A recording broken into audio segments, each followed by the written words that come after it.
stay with it. If it's important to you, stay with it. It is you versus your nature. And if you don't take that battle seriously, you are going to fall.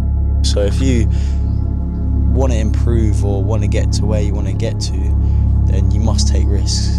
You can't settle and sit in your bubble all day long. You control your environment, you control your mood, you control your mindset, and you control your actions.